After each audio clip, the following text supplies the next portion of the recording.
Yeah, today we'll talk about how to identify a sunset stock, where we'll talk about the definition of a sunset stock, then understanding the characteristics of a sunset stock, learn how to identify and avoid sunset stocks, and learn the factors that contribute to the downturn of a company, and what are the potential threats to current industries. So definition of a sunset stock. Now, a sunset stock is a company that has entered into a phase of continuing weak performance with deterioration in earnings and balance sheet becoming more pronounced with the passing of each financial year due to a failing business model, management failure to arrest an industry-wide problem or problems, and change in consumer behavior, technology, or government policy which render the business model obsolete. Now, I think some of the uh, biggest change, I think, would be the change from the digital media in photography.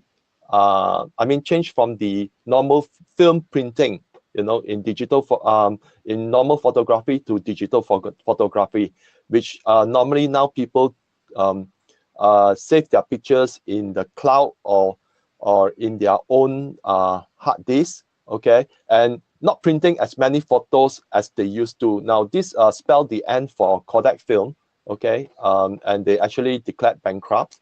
And this is the most greatest example, okay, of a change in consumer behavior and technology.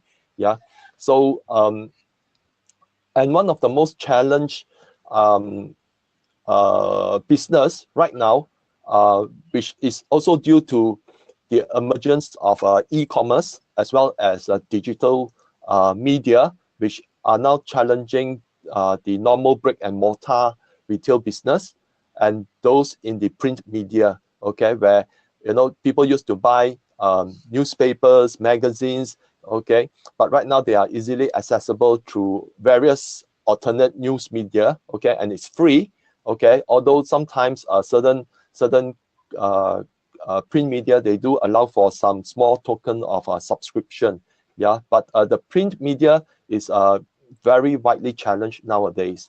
Yeah, but one thing you must know that sunset stock may continue languishing with weak earnings and does not necessarily signify an immediate bankruptcy.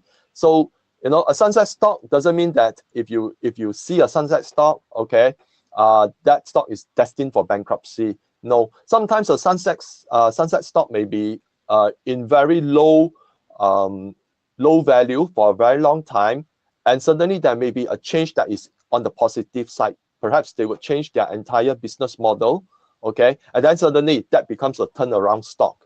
Okay, so these are some change that may occur down the road, but in the immediate future, okay, and to the medium term, as long as they are in the same business, okay, but there's no change in the business model, there's no change in the way that they conduct their processes and so on, that stock may continue to languish in the low value range, and that's why it's called a sunset stock. Yeah, so important to note that the stock at this stage will not return to its heyday of its performance due to the reasons stated above. Now, one of the things I want to talk about today is Asia Media Group, uh, which I will discuss with you whether this can be defined as a sunset stock. Now, this is the chart of Asia Media Group. You can see that throughout the years, they have raised a lot of money, okay, just so that they protect their uh, balance sheet ratios. They issue a lot of rights and warrants, okay, so that they do not need to borrow a lot of money, okay. So, but after adjusting for consolidations, rights, and warrants, Asia Media closed on the first day of trading at 70 cents. Okay, this is after adjustment, not exactly the same value that they traded on the first day, but after adjusting everything, um, it closed on the first day of trading at 70 cents. But as at 13 October 2017, its price stood at only 10 cents. Now that's a 85.7% drop in its price since listing. Okay, so even in the same year, it has a 52-week low of 7 cents and a 52-week high of 27 cents. I think currently now it's languishing around 10 plus cents, okay, hovering around the teens, okay. So characteristics of a sunset stock. Now, earnings will continue to weaken year on year with no respite anticipated in the coming years. This has a lot to do with the kind of industry that the company is in, okay. It could be due to same business model down through the years with no change in sight, okay, and it has poor cash flow from operating activities, poor balance sheet, which may require further fundraising, okay.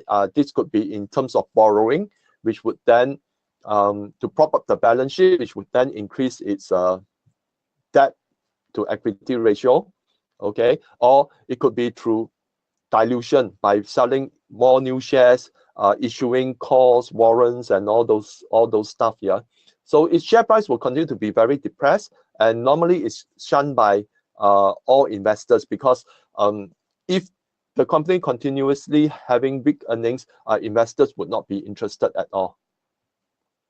Now we look at weak revenue and earnings, how it all began. When revenue and or earnings continue to be weak, despite remedial actions taken by the management, it is a sign of a deeper problem within the company or industry. If, let's say, the management have come up plans that they say that should arrest the problem, but if that problem persists, it may not mean that it's a surface problem that is easily eradicated. It could be a company-wide problem and a lot to do with management, or it could be an industry that is seeing the slowdown, okay, and that slowdown could be a permanent slowdown unless the company changes its business model altogether. So sometimes when company sees a weak earnings, they would resort to cost cutting. But cost cutting is only a short-term measure. You cannot cut your manpower to zero, or you cannot cut your expenses into very like you are cutting your marketing expenses down to the barest minimum. But without marketing, how is a company going to sell their product? So there's only a certain limit that a company can embark on cost cutting, okay. Most importantly, the company needs to grow the revenue, because resorting to cost cutting is always a short-term measure. No matter what, a company still need to be run by the people with certain expertise. Yeah, so sometimes revenue growth occurs in a sunset stock, but earnings still remain weak. Now, when you see that, it's normally because a company is sacrificing margins for revenue growth, but these are often not sufficient to offset the kind of expenses that the company is facing. So look for continued deterioration in revenue and or earnings as signs. Falling cash flow and impact. Now, companies of such category often sees consistent weak cash flow from their operating activities, and what we see is that when cash flow is weak, company may have to raise funds to continue its operations, and this could be detrimental to its balance sheet or to the share price if, let's say, they decide to issue new shares. Yeah, so look out for signs of persistent weak cash flow from the operating activities. Okay, balance sheet, and very prevalent is the destruction of equity. Now, when a company faces tremendous losses and its ability to meet current liabilities commitment, okay, these are the measures that a company would normally take. They issue new shares, rights, or warrants to raise funds through borrowings from financial institutions. This could result in a higher gearing ratio. Now, heavy losses will impact upon a company's equity, as does heavy borrowings. So what you will see is that the company's equity, okay, will continue to deteriorate. So look for signs of destruction in the equity. So in this segment, we'll talk about Asia Media Group. Okay, now it is a leading digital out-of-home transit TV company offering the following services: high quality infotainment, targeted advertising. It has 3,993 LCD screens installed in 1,800 buses traveling in the market-centric hubs of Klang Valley and Johor Bahru. Recently, it has diversified into oil palm plantation business in Sarawak through a buyout of 155 landowners in early 2017. Let's look at its financial highlights. You can see that apart from 2017, which up to the 6 months financial year, but for the full financial year since 2013 to 2016, you can see that there's heavy decline in the revenue, okay, and in the gross profit, and the normally I will overlook the EBITDA because EBITDA is a very, as I mentioned, those who have followed me for the last few webinars often say that EBITDA often you know, they do not take into account of interest rate, which normally occur if, let's say, a company has heavy financing cost, okay, or depreciation if the company has investment into equipment, okay. So I normally do not take a very close scrutiny on the EBITDA. Rather, I would look at the earnings, okay, as the total net profit itself. Now you can see that its net profit is actually very inconsistent. It made money in 2013, it lost money in 2014, and in 2015 it lost even greater, 2016 as well, and 2017 they finally made back some money, okay.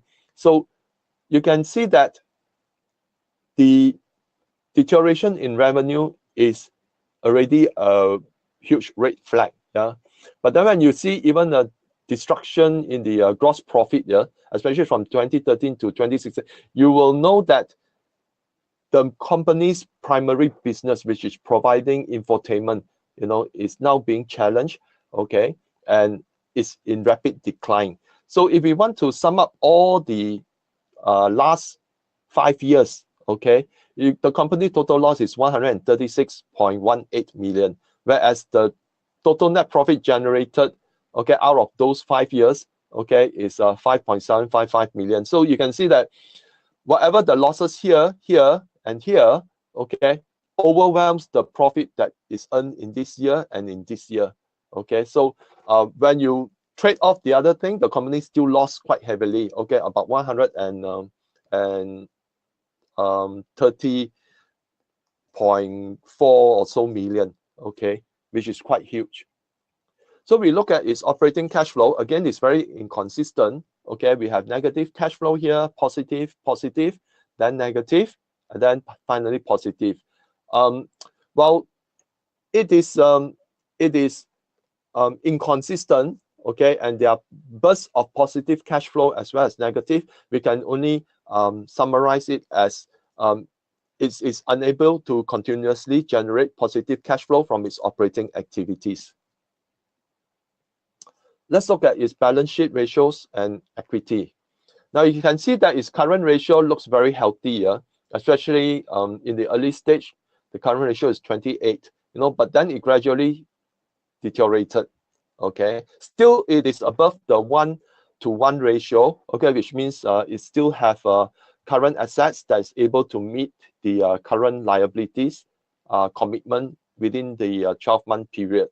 Its debt to equity ratio looks very, very low, okay, because the company does not borrow money. Rather, okay, they go through about it through raising funds through new shares issue, warrants and such. So that caused the share price to dilute greatly, okay, while protecting the debt to equity ratio being in the low. But then when you look at its total equity, you can see, you know, it's in a decline until 2017 year to date, which is there's a slight uptake.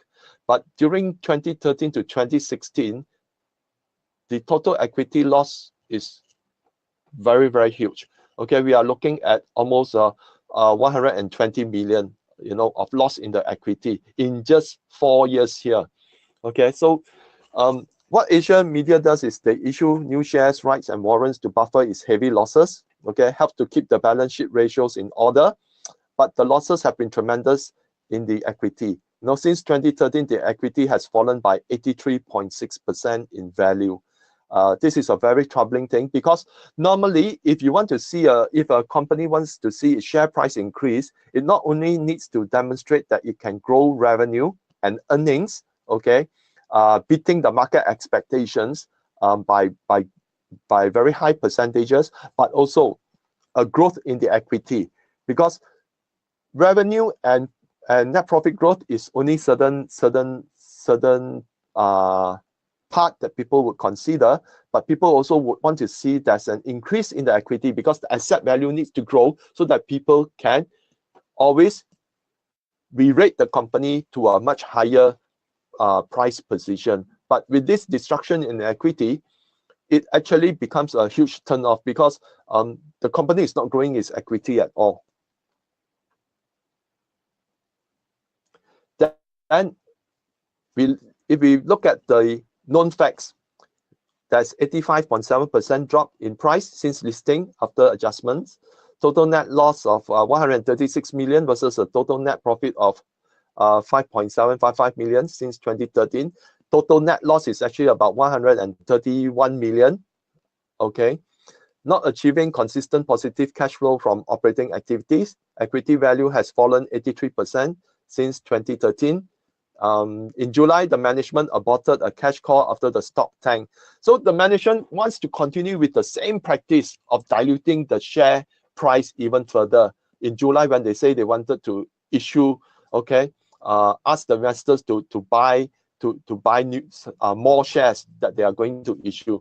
Okay, but then when the share price fell, they decided to call it off. So that goes to show that the company is lacking ideas, okay, in terms of how to support its business, because all the while they've been raising money through dilution. So they continue to do so even though the market is sending a signal, please don't do so, because the equity value has fallen a lot, you know, but they still want to push it further until the investors all decide to, you know, to show their displeasure, and then the company finally call it off. Okay, so that goes to show that of course, in my opinion, okay, that the management, you know, has gone through the same process over and over again, that they think that they could pull this one off yet once again, but then the shareholders actually rebel against that, okay, or revolt against that idea. So when we look at the price action results and implications, okay, the hefty decline in price of Asia Media share is a signal why investors will continue to avoid investing in the company. Okay, it becomes a turn off. Heavy losses incurred since 2013 is a signal that the business model is failing, and it remains to be seen how the venture into the palm oil plantation business will help. Management is on crisis management mode after it aborted to raise funds from existing shareholders. It points to shareholders having had enough of the dilution in the value of their shares and sends a strong signal to the management. The destruction of equity since 2013 does not provide the confidence to new investors to invest in the company. So these are what we can see, okay, looking at certain known facts. So when you want to study a company, whether, you know, is this a sunset stock or a turnaround stock, you need to look into all this, okay? What is actually going to deter people from investing, right? So infotainment business on board public transport. Now, this is their core business. They advertise very strongly on their website that they have the Malaysia books of records, you know, on the most LCD screen. But sometimes all these are just, I would call surface propaganda, okay? And it belies the kind of real problem that normally a company would face. Now, infotainment and advertisement on board public transport business model will continue to be very challenging, and I'm going to tell you why. Now, if you ever have the occasion to hop on board any public transport, just see how many persons are glued to their mobile handsets versus the number of people on board. I can very easily tell you is between 70 to 80%. Nowadays, when people have nothing to do, their eyes would just go to their handsets. Either they go into their messaging, their Facebook, or they play games on their handset. Okay, and hardly anyone would see the kind of advertisement on board this kind of public transport. Maybe tourists, they will see if, let's say, there are certain information, okay, being made available. Now, if we take out those amount of people that are glued to their handsets, out of those who are not glued to their mobile sets, look at those who are engaging in conversation with another person. Now, when we talk to another person, our eyes would not flicker to what is being played in the LCD screen, okay, or any advertisements, because our conversation is focused with the other person. Okay, so if we take out those number of people that are glued to the handsets, the number of people who are engaged in a conversation with one another, how many are actually staying tuned to see what the LCD TV says? Okay, so ultimately, advertisers will need to see an ROI. Okay, and if, let's say, how much they spend on those public transport, it's not being translated into the kind of returns from their investment into that advertisement. Okay, they would sooner pull it off, pull out the advertisement. So that's why you can see that this is my opinion, because I'm relating it to the fall in revenue in terms of their core business and the deterioration in gross profit. So my own summation of what is happening is that it's becoming very, very difficult to retain customers, to continue to advertise on board their public transport infotainment system. So that's why they need to make it more attractive for their clients, so that they continue to advertise, and therefore they have to slash the gross their margins, so that they will continue to advertise. But this is a business model which earlier I say, okay, even if you have revenue growth, but if you are slashing your margins, it's not going to help. If, let's say, your expenses are not going to be lowered, okay, and even there's growth in revenue, but without the margin, you will still have not enough money, okay, to actually reinvest or to reward the shareholders. So based on what I know, okay, from the financial statement and what I observe in a lot of public transport, I can come to that summary. Okay, this is my opinion, but it is worthwhile, if you are ever in a public transport system, do look at the people, how many people are in a mobile phone, how many people are actually, studying the kind of advertisement on board, the public transport system.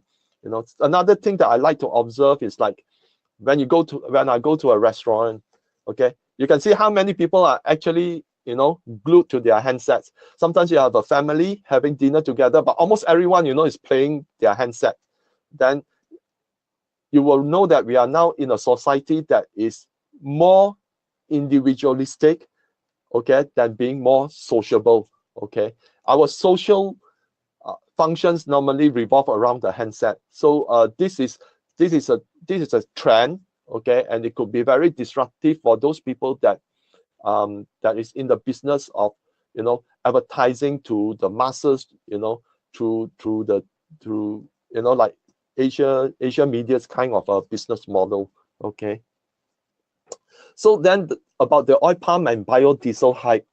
Now, a lot of people like to say that, hey, plantation business is good, okay, because that's the biodiesel angle to look at, okay.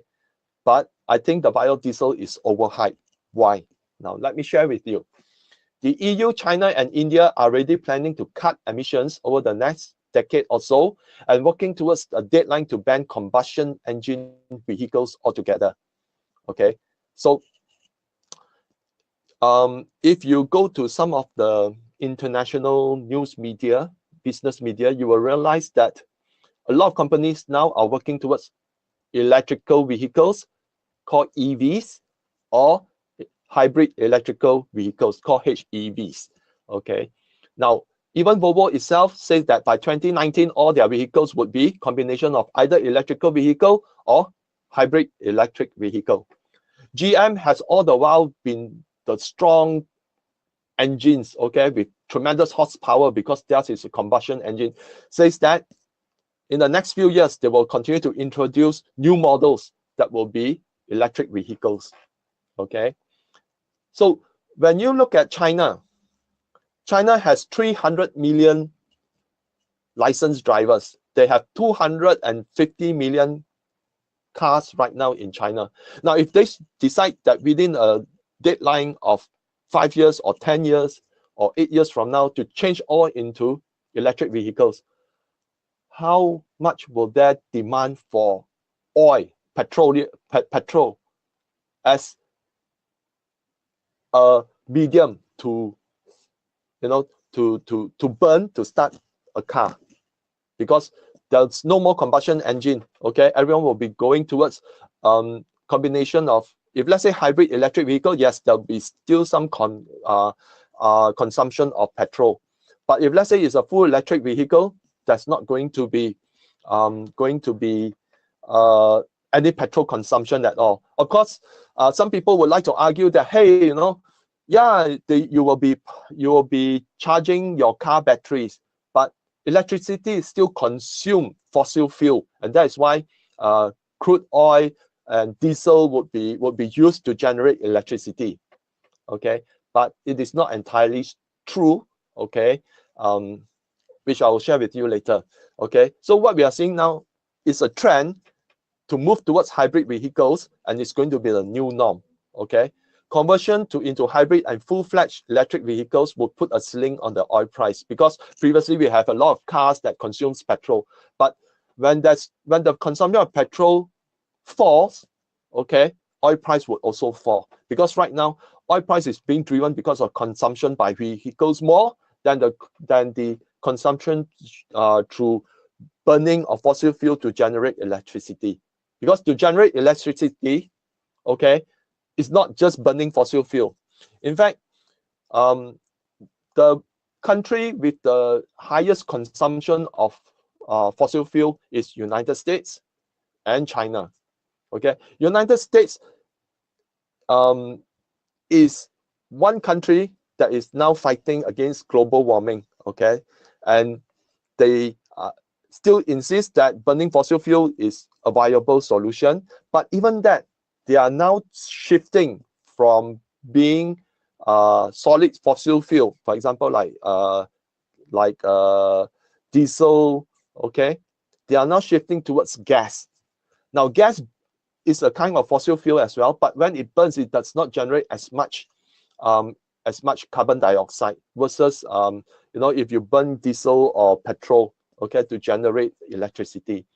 But in a lot of new industries, okay, people are moving towards free energy source, such as geothermal. Now, what is geothermal? Geothermal is when they utilize the heat from deep inside the ground.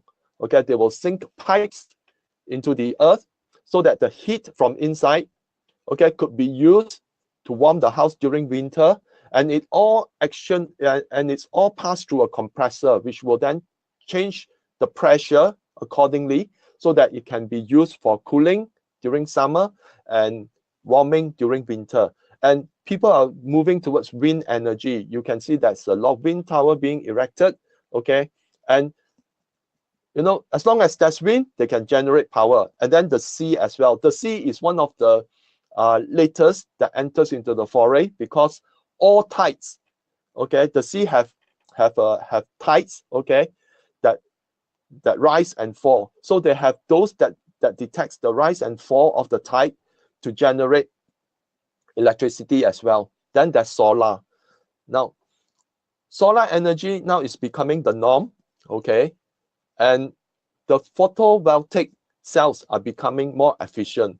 Okay, photovoltaic are those small panels that you see on the solar panel, and combined together they become the piece that collects the solar energy and convert them into electricity. So photovoltaic cells, they are becoming more and more efficient, and therefore they are pushing the price per unit of energy much lower because of that efficiency. Not only that, countries like China, they are now converting biomass, okay, into energy. Now, biomass could be those organic stuff that are in the sewage system, okay, or those organic stuff that are being disposed of. So once the organic matter, whether it's from the sewage or from disposal areas, okay, they are compressed, okay, and then they can be used to burn for energy, okay. So this is called recycling. So with all this, you know, free energy that is available, the notion that you need biodiesel to generate electricity, you know, as one of the most potential to generate electricity is just a myth, okay? It's just a hype, okay? Because the world now is changing towards free energy. Even water is also a free energy because that's hydroelectric dams, okay? They use the movement in wind, in the water, and the heat from the solar, heat from the earth, okay, to generate electricity. So, you know, it's overhyped when you just mention biodiesel, you know, as a very good alternate energy source. Now, recycling of energy is gaining popularity, okay, because it tells the people that we are going to improve the environment, okay. We are not allowing a lot of organic matters to be disposed on fields and all those, okay, but we are recycling them, okay. Now, agro-based energy use is being challenged by advocates of environmental friendly and also environmental protectionism groups, because it takes large swaths of land to convert agro-based product into sustainable fuel source, land which could be used for food production. Like, you know, in US, when oil was hovering around $140 per barrel, suddenly they convert a lot of cornfields into ethanol, okay, ethanol that which could be used to burn for fuel. Then they realized one thing: it takes up so much corn just to generate that amount of ethanol that, you know, that kind of amount of corn could easily feed so many people. So that's why now the idea of bio or agro-based kind of energy is being challenged by a lot of people, because you have to cut down forests, you have to cut down virgin lands, okay, just to expand your agriculture, and you use it to burn fuel, okay, as an alternate fuel source, which also generate large amount of carbon dioxide, okay, because diesel and petrol, ethanol, all those generate a lot of carbon dioxide.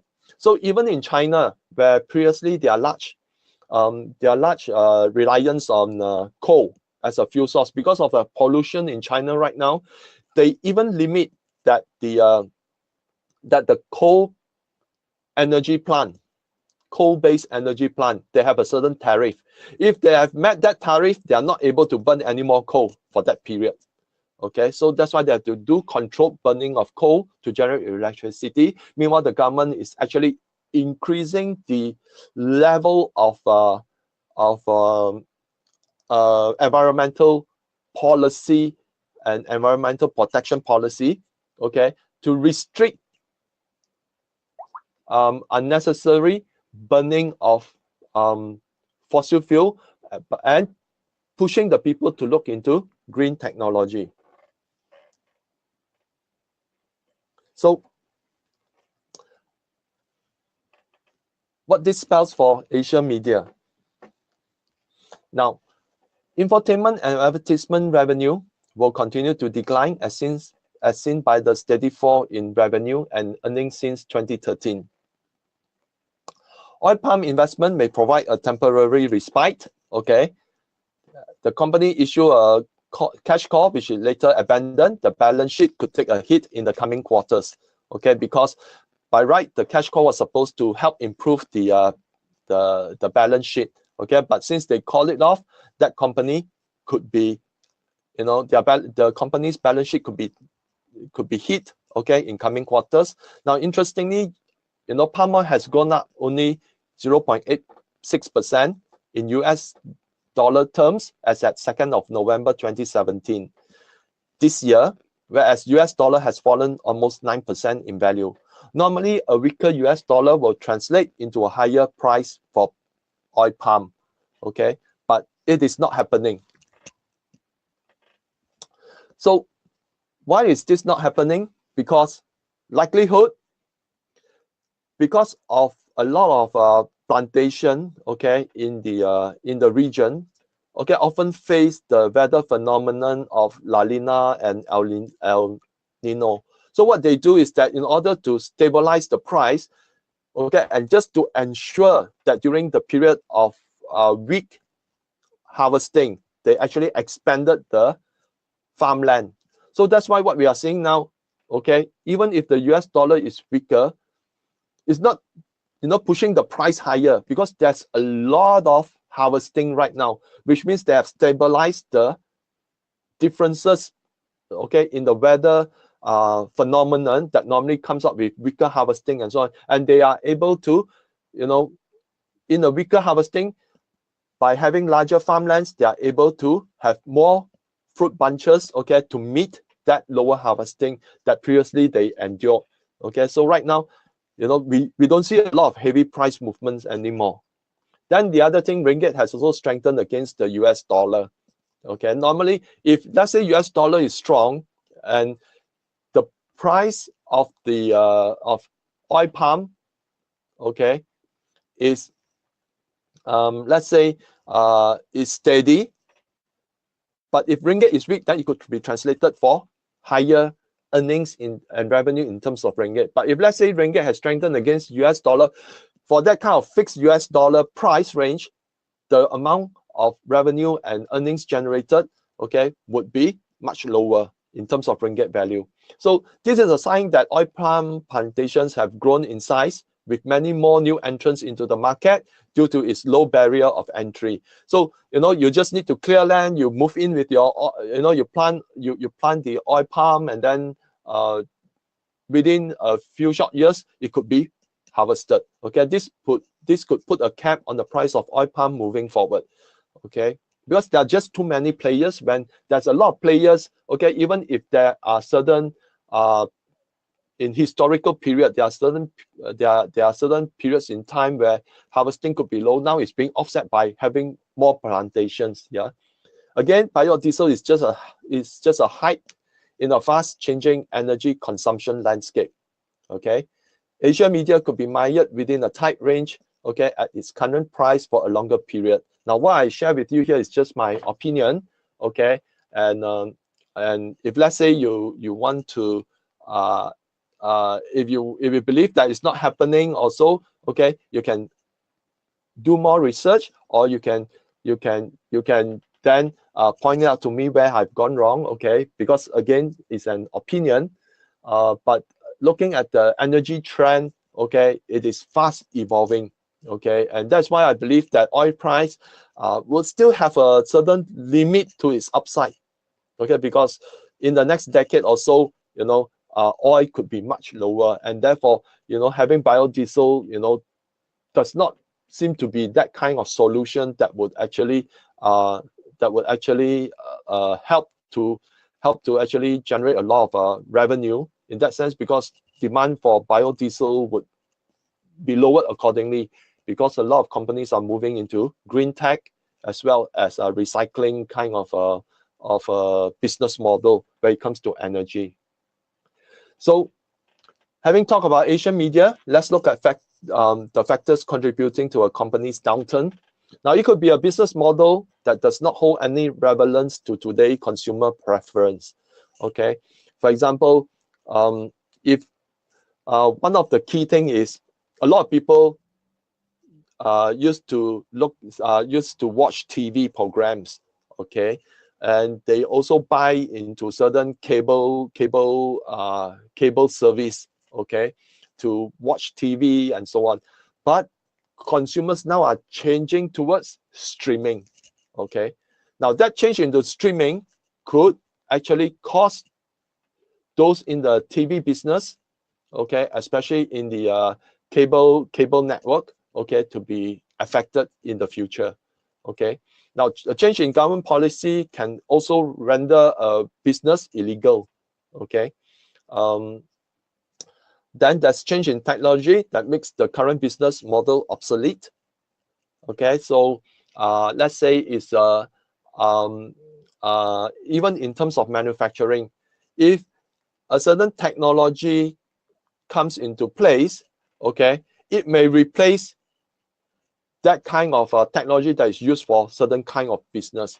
Okay, for example, let's look at the energy business as we discussed. Even though as technology to improve the production of crude oil, okay, but then there's a shift in technology now towards solar energy that could make the technology, you know, in terms of refining of crude oil for certain target markets, okay, obsolete in the future. We don't know. It could likely happen because the evolution of solar energy now is gaining very fast pace.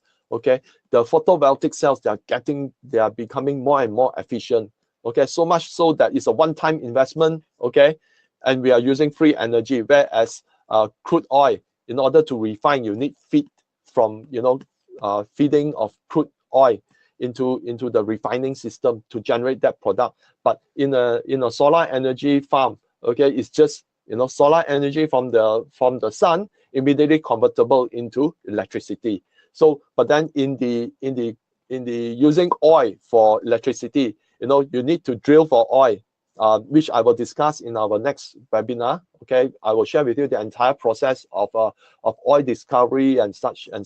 Yeah, you need to drill for oil, then you need to prepare for the production of oil, and then you need to send the oil to be processed. Okay, convert that into a fuel, and then you burn the fuel in a plant, and from then on, okay, it generates electricity. Now just imagine the kind of process with the process of just building a solar farm, okay, using solar energy and converting that into electricity. You can see that which process is actually a shortest route.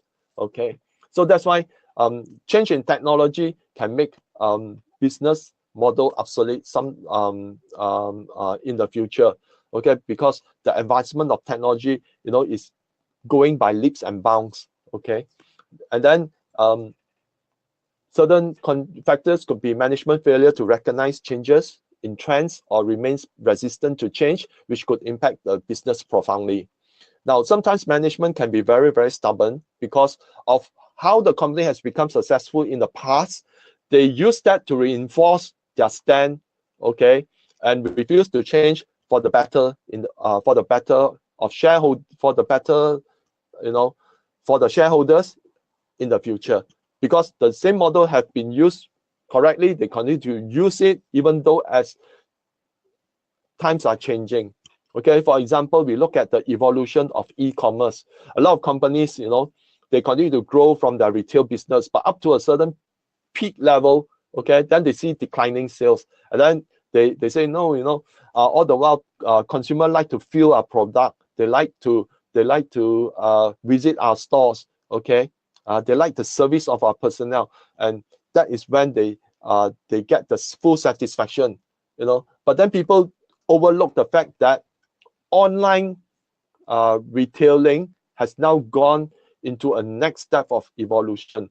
For example, if a person goes to a let's say a fashion boutique, they need to get this clothing and try various sizes, try various design, okay, before they decide what they want to buy.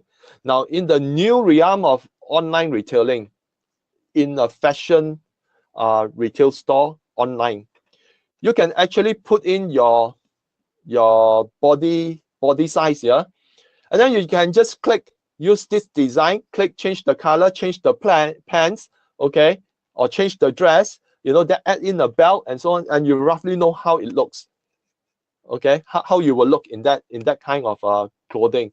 So a lot of the retailers, they already have this kind of technology. So would this eventually make it such that consumer would prefer to shop at home because everything that they require to look at color, design, okay, and accessories will be all met online rather than needing to go to a retail store. Okay, so now technology has improved to such a level. Okay, so will this spell that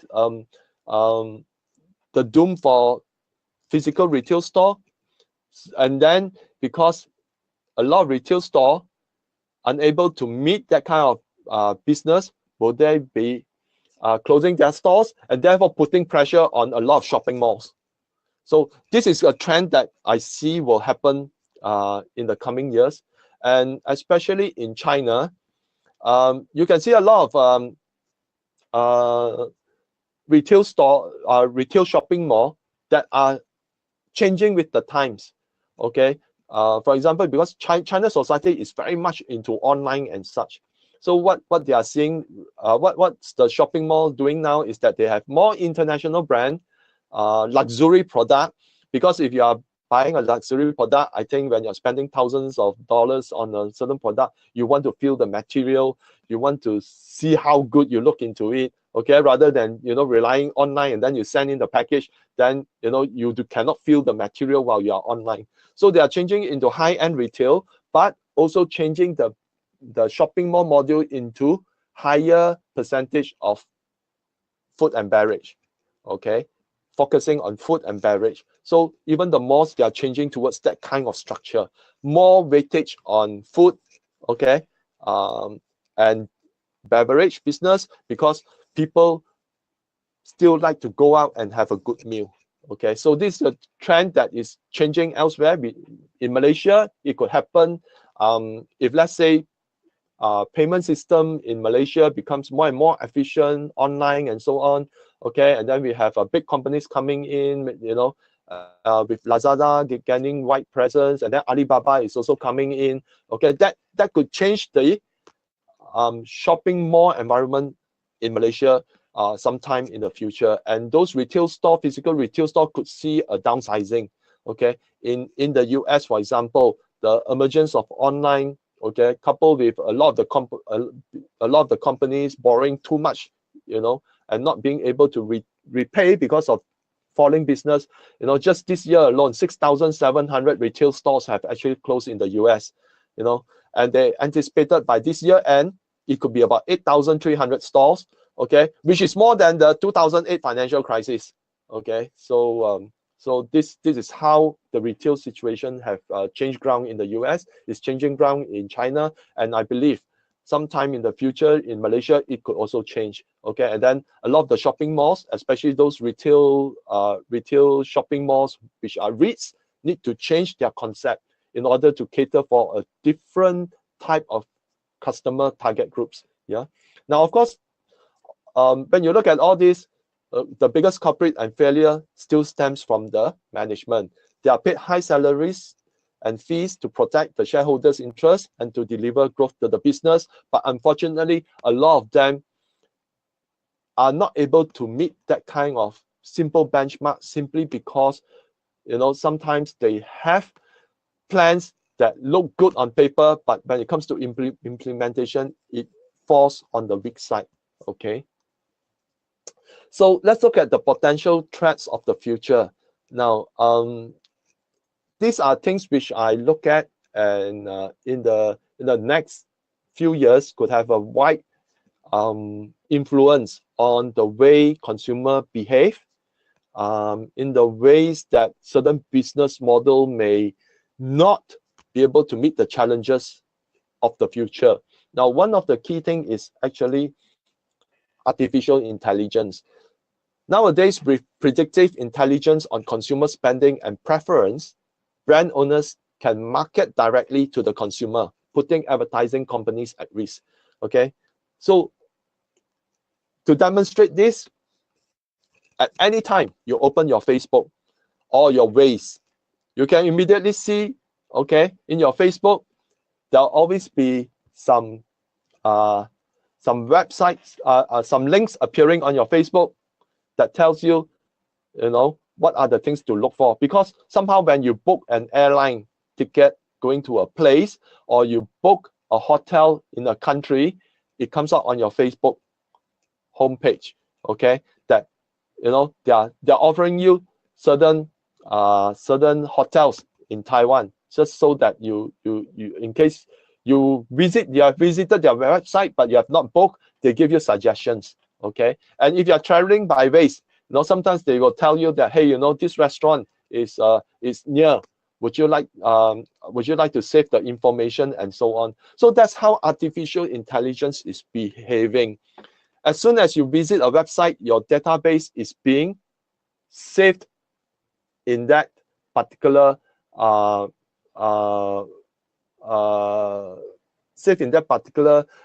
let's say cloud, okay, so that at any point in time, okay, it will keep on bursting you with information about hotels or places of interest and so on, because that's how artificial intelligence, all your activities, okay, will be harvested and converted into suggestion to buy, to spend money, and so forth. Yeah, so that's why they are already directly marketing to you, not through a advertising company, okay, or a media, in order for you to know what message they are trying, to read the message they are sending to you. Okay, that's how artificial intelligence has advanced.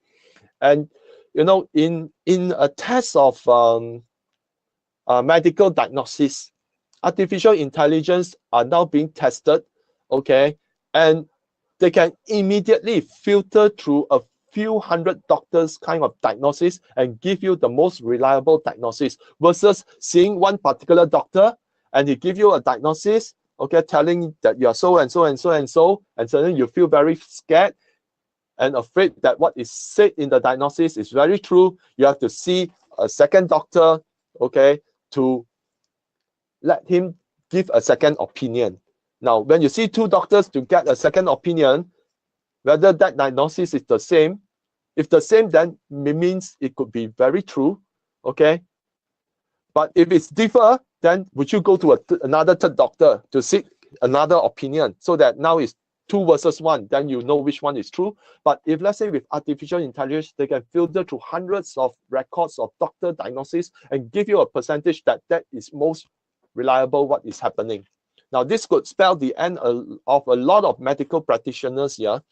And even in artificial intelligence, what if in the future, okay, you want to buy certain properties, okay, immediately there's a standard sales and purchase agreement. You not even need the presence of a lawyer.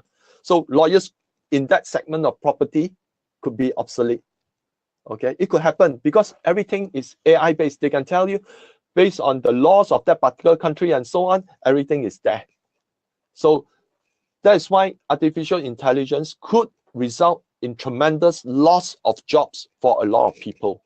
Okay, because like in the case of medical diagnosis, instead of a few doctors right now, they can go through with a few hundred doctors and cheaper through, because it's all at the press of a button, okay, to give you the best diagnosis. Okay, the other thing, electric vehicles will be the norm. Combustion engine manufacturers either change with the flow or to die off. Okay, they need to change that.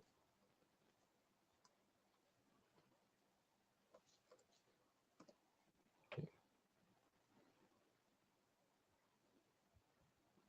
So they either change with the flow or die off, because if what we are seeing now in the EU, what I'm seeing now in the EU, a lot of the European countries would be combustion engine free by 2030. Now, how far is 2030? It's just about 12 years plus away, okay? And by 2025, some countries in the EU even adopted 5 years ahead of schedule to actually ban combustion engine. So that's why a lot of the electric vehicles revolution would be the norm, and it's going to continue. Okay, and because it starts at a very low level. For example, percentage of electric vehicles versus the total number of motor vehicles in the world is just only about 1%. But because it starts from a very low end, it can double or triple every 2 or 3 years. Okay, and then it grows very fast, and every time it grows double or triple, then the percentage will continue to rise very fast.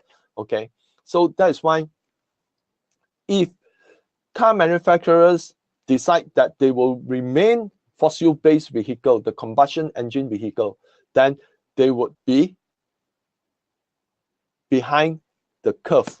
And when everyone has shifted to electric vehicle, then only they realize, hey, let's shift towards that. Okay, so then that would be the failure of the company to change with the norm. Okay, now the other thing is green tech and free energy source will be at the forefront of innovation. Okay, because like just about a little bit early of this decade, we talk about wind power, we talk about solar energy. Okay, but right now people are looking at geothermal energy. Okay, and it's now being heavily promoted. Okay, in countries like China, using and in Iceland, where they use geothermal energy, okay, to warm the house in winter and to cool the house in summer. Okay, and then the revolution of photovoltaic cells in solar cells. Okay, that they can actually harvest energy at much greater efficiency.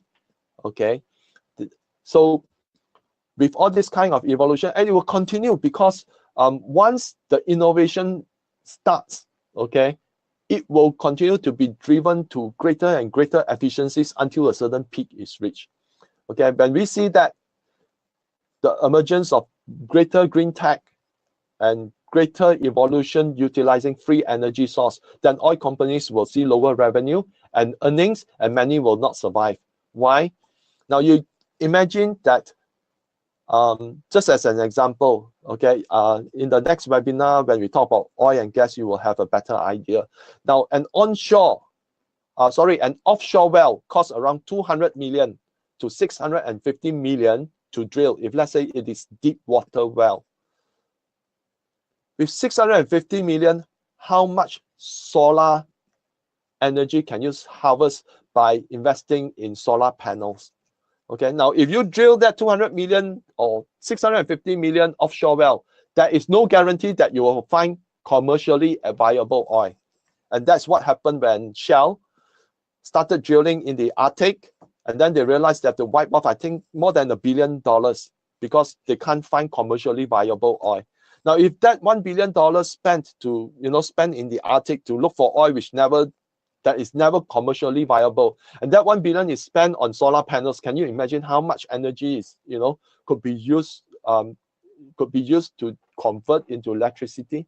So that's why oil drilling is a very high capital intensive exercise versus if you install solar farms. Okay, it's just a one-time off investment.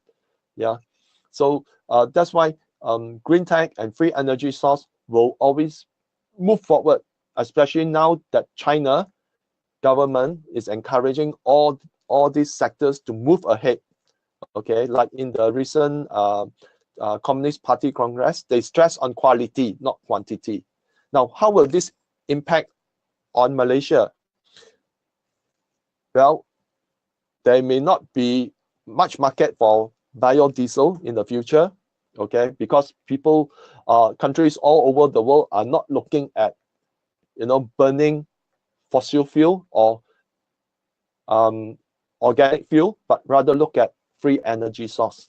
Okay, so it could impact Malaysian companies to that sense. Yeah, then cable TV, pay-per-view TV, and movie rental business will die off as consumers opt for streaming. So if certain companies, they are now into selling DVDs or Blu-ray discs, CDs and so on, that could be a sunset business because people will go for streaming, because right now the internet advancement have made the streaming of movies and all those much faster. Okay, downloading of movies, songs, and all those much faster. Okay, versus you have to pay for cable TV, and it's like if you are you watch a cable TV, what is shown on the half day is repeated on the second half of the day. Okay, so your entertainment value is only met for half the day. But if you are able to do streaming, okay, you wait for a full complete episode, or you go to Netflix, you can just within 2 days you can see the entire season already. So your time will be more well spent. Okay, to focus on certain if you are very into entertainment, you can stream and watch as many as you like, rather than you watch half the day, then the next day you watch another half a day. Okay, so that's why cable TV, pay-per-view TV, all this, is going to be challenged by more efficient streaming and more adoption into streaming streaming for movies, okay, or storage in cloud, okay, rather than buying a physical DVD or buying a physical Blu-ray. Okay, because when you buy something that is physical as an item, you need storage space. But if let's say you are able to download a movie, okay, and store in the cloud, and you have paid for the movie, okay, then when it's stored in the cloud, it's okay. You can always use back your account and retrieve that movie for multiple viewing, because it's stored in the cloud, not in your house. If you store in the house, you need cabinets, you need this and that. Okay, so that's why certain things that previously required space for storage at home will no longer be required to do so, because they are stored in the cloud. That's the same with a lot of companies that are involved in the stationery business, okay, and so forth. So when people start to move things into the cloud, okay, then businesses that are very into physical stuff would see decline in certain sectors. For example, I think stationery would be challenged because people will no longer require those kind of hard filing system and so on. Okay, and it can be easily retrievable by streaming. Okay, so then the other thing is that print media will play an even smaller role in consumer preference for information and news. Okay, a lot of you would now right now would read news, okay, from the internet rather than buying a newspaper. Okay, now when you buy a newspaper and there's lesser consumer buying newspaper, that means that advertisement in those newspapers will gradually decline as well. So previously people buy newspaper to look for a job. Right now we have Job Street. Okay, we have Job Street to where you go to look for jobs. Okay, and then there are headhunters websites that you can go to and then find out what are the jobs that are available. Okay, you no need to pay a single cent. It's free. So that's why this kind of things have changed. For example, right now you are listening me talking about potential threats of the future via the internet. You are not paying money to attend a seminar, okay, in a hotel, okay, where you need to pay for parking, to listen to what people have to say.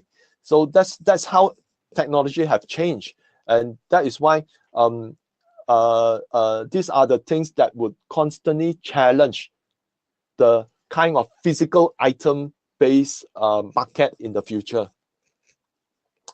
Now, the other thing I want to talk about is online retail. Okay, and I think they will continue to take sizable chunk of the retail business. Many may see many brick and mortar stores close, especially those that cannot cater for certain special interest group, that no matter what, you really need to feel my material, like in the luxury market. Okay, you wouldn't buy a few $1,000s or tens of or few thousand ringgit of luxury goods via the internet. Okay, because you want to make sure that you're able to feel that kind of material. Okay, or buying a very expensive watch on the internet. Somehow we feel that once we make that payment, okay, we have to wait for it to be shipped. It kind of makes us worry.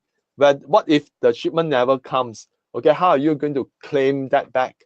So that's why when it comes to very luxury goods, people really go to the luxury store. I pay you, I get the goods, rather than I pay via the internet, then I wait for the expensive good to come to me. So in that sense, I think luxury goods being in the shopping mall will continue to survive.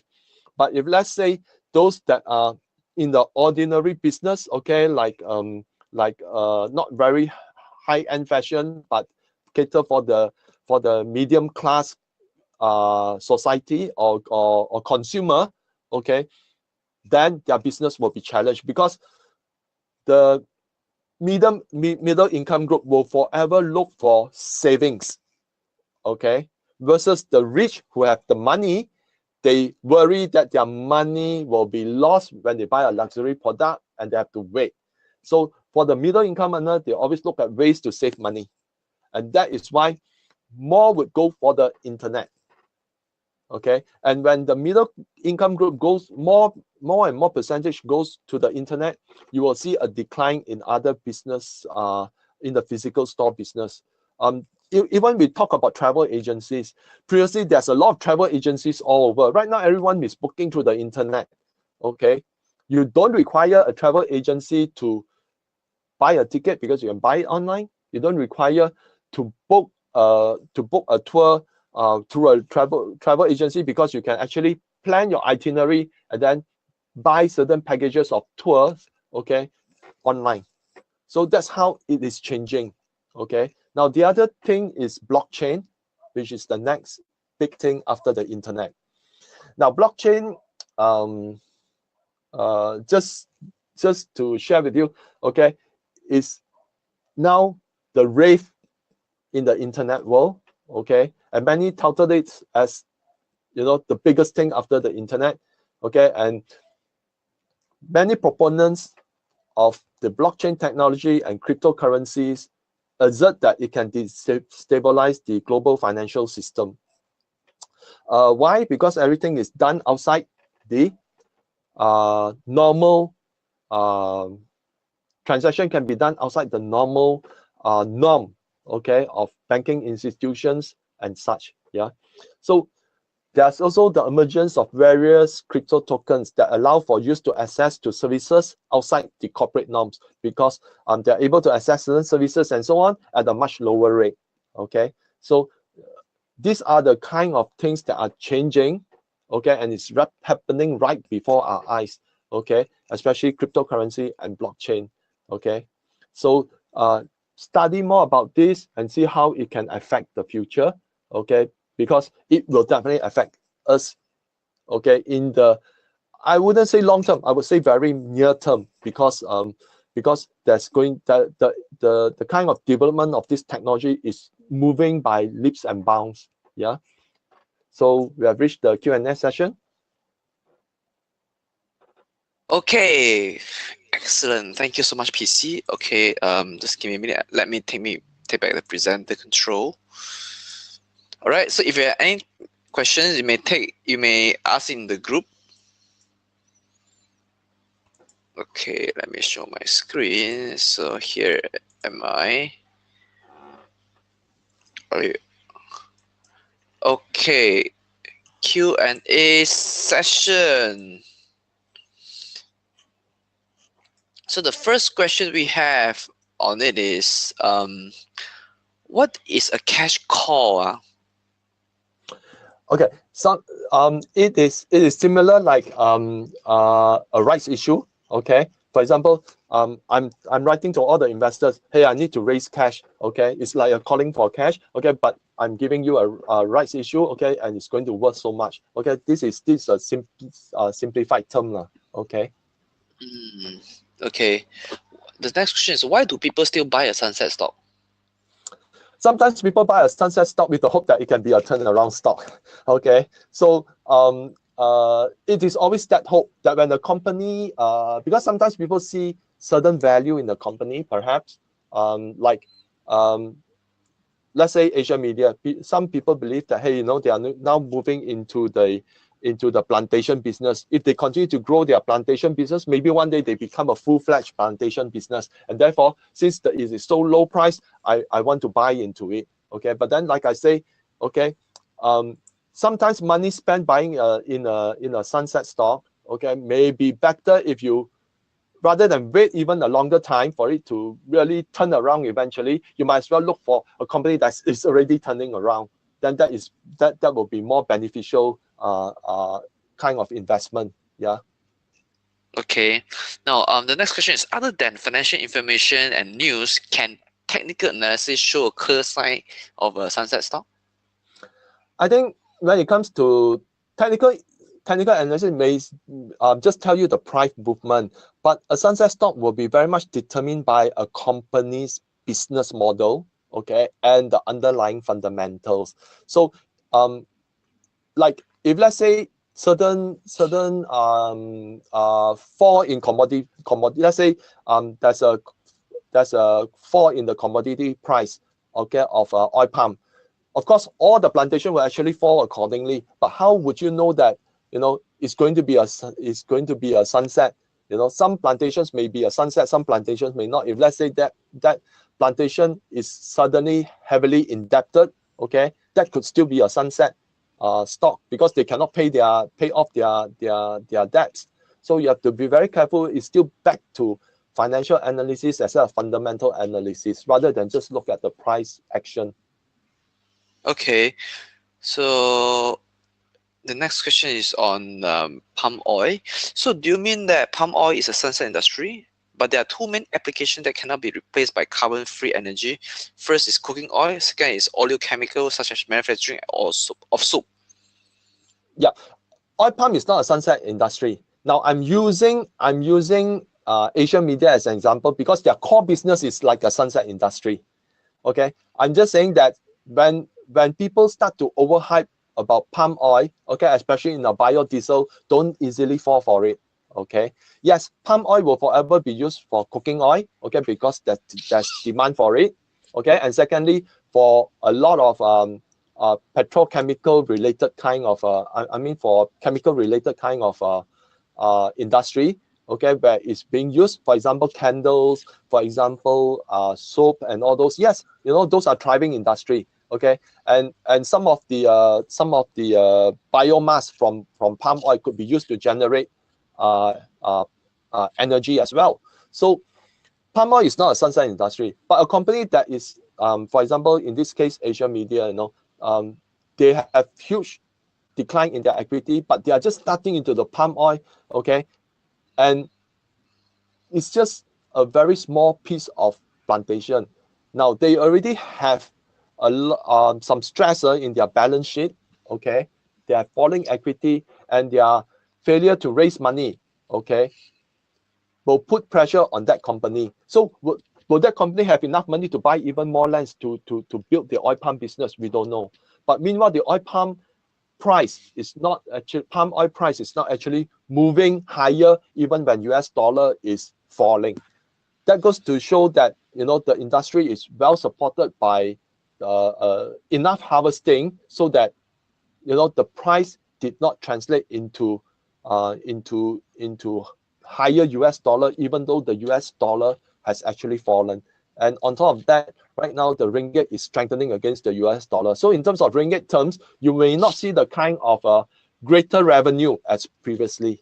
Yeah, don't be mistaken. I'm not saying palm oil is actually a sunset industry, but using Asia Media as an example, that company stock is share the similarity to a sunset stock. So we just have to see whether that venture into palm oil will pay off handsomely much further down the road, or they will still be languishing in the lower bottom of the table when it comes to the price.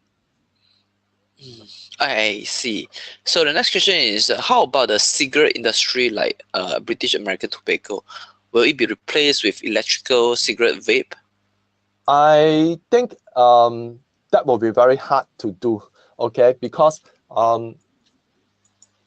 electric all those e-cigarettes and so on, you know, it could be just meeting the kind of segment of the crowd who are transitioning away from the normal tobacco. But those people who are entering into the new people entering the tobacco consumer as consumer, they are also growing. Yeah. So I don't think tobacco would be a sunset kind of thing, because there's always new groups of people entering into it. Yeah, now very stressed. The many people getting increasingly stressed, so they have to resort to tobacco. So yeah, how will online gambling affect the business model of Berjaya Toto and Magnum? Will these two stocks suffer and become a sunset stocks? I think any gaming stock will not be a sunset stock lah. Okay. Now it caters for a different kind of thing. Now, if let's say you are playing the jackpot machine online and so on, sometimes what people is missing is the environment. Okay, so people may continue to go to casino. Okay, but okay, if let's say people are buying numbers, okay, you still physically go to the shop to buy the number for for the number forecasting. You know, right now this number forecasting service is not available online in Malaysia. So if you need to meet that kind of satisfaction, okay, for that gaming need, okay, then people will still go there. As long as, I think gaming is an industry that never dies, because gaming has been around for thousands of years. Whether it's this kind of related as gambling, or something that is a people take a chance, okay, in order to attain a certain greater value. Okay. Yeah, especially in our Chinese blood, right? All right. Yeah. So how much is blockchain technology affect the banking business model? How much is affecting? I think if you read the kind of news coming out from the IMF and from the Federal Reserve, gives you an indication that the central banking system are quite worried about the blockchain technology. For example, Christine Lagarde did say the central banks need to come up with a solution, because Bitcoin is really a viable currency. Okay, and then we have this former Fed chairman Bernanke, who says that he likes this particular Ripple blockchain, this particular Ripple cryptocurrency. So they are coming up to put in certain statement that highlights that they are supporting the cryptocurrency, but it's better that banks come up with their own cryptocurrency or crypto tokens and so on. And what is happening in Russia recently, that they already have a blockchain technology that is used for the ruble. Yeah, so if blockchain technology will become mainstream and people transact through the blockchain without going through intermediary like banks, then I think it will affect the banking stocks. Yes, so that's definitely. in my opinion. So yeah, actually there are still a few more questions on cryptocurrency, but I will just skip that. So the next question is, by knowing the print media as sunset stock, however, there are still fund institutions accumulating the particular stock time by time. Is there any logical behind it? I think most importantly, sometimes people like to follow the major institutions, okay, to when a particular company announce, okay, we have let's say EPF buying so much of this amount of our shares, okay, and so forth. So sometimes people follow that kind of institutional behavior. Now, print media will constantly be challenged, okay, because people now are moving away from the normal physical printed magazine or printed newspaper as a source of information. Okay, the older generation will still resort to this. Okay, now if you go to any coffee shop or whatsoever, look at the people who are reading the newspapers. You will see that they belong to that news group, but you won't see a young person looking through the newspaper. So there's still a market for that kind of print media. But the next evolution of that, of the so-called the E generation right now, okay, they are really transitioning away from that physical newspaper. So a lot of consumer behavior, and also you can see in simple things like I share with you about the people looking at handsets on board of a public bus or public transport system, the people who are in the coffee shop who are really reading newspaper, who are these people, what are their age group? You will see that most of them are actually the older people, okay? But the young people, they are finding information on their handsets. So that means that, you know, there's still a market. And that's why, because of there's still a market, okay? And you will see that some of the print media, they are transitioning into, you know, having certain land, okay, which they can actually develop, okay, and so forth. So that is how some print media are diversifying into property and so forth, okay? So that it is not become the single income source as previously was. Yeah. Okay, so the next question is on the retail. And one shopping mall has about a few hundred shops, and it's quite hard for them to change all the shop to become a food and beverage outlet. So how do the management overcome this?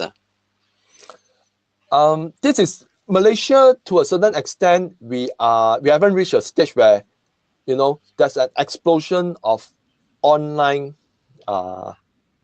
retail demand, because I think Malaysians still like to feel stuff, you know, they like to try stuff, you know, versus the kind of explosion of online shopping in China and in US. And in US in particular, you know, the amount of stores closed this year is, you know, 20 or 30% higher than the total amount of stores closed during the global financial crisis. So this is showing a drastic change in consumers' behavior, okay, and in China as well, okay.